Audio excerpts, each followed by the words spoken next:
মানুষের শরীরের সবথেকে সুন্দর অংশ হলো মন।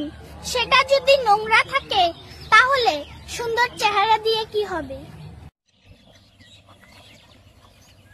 ঋণগ্রস্ত ব্যক্তি অভাবগ্রস্ত হয়ে পড়লে তার উপর চাপ দিও না, বরং তার সচ্ছলতা ফিরে আসা পর্যন্ত অবকাশ দাও। সূরা বাকারা আয়াত নাম্বার 280। সারাদিন অন্যের পিছনে ব্যস্ত হয়ো না, সময় ফুরিয়ে যাচ্ছে, নিজেকেও সময় দাও। মনে রাখবে, তুমি ছাড়া তোমার জীবনে বাকি সবকিছু নিছক মায়া।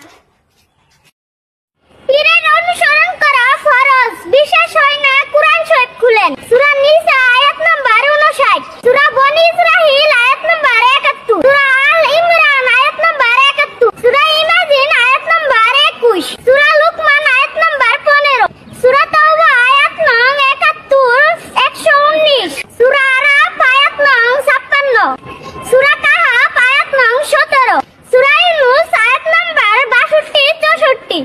এরপরেও কি পীরের বিরোধিতা করবেন? যদি পীরের বিরোধিতা করেন তাহলে আপনি আলেম নামে জালেম। মন, অজু করো তুমি গুরুর স্বভাব জলে, স্বভাবে মিললে স্বভাব তাকেই অজু বলে। দেহের আবার কিসের অজু, সে কি করে পাপ? পানিতে ধুইলে কি যাবে তোর খান্নাসি স্বভাব? শাহিন চৌধুরী, আওলাদে বেদম ওয়াইসি।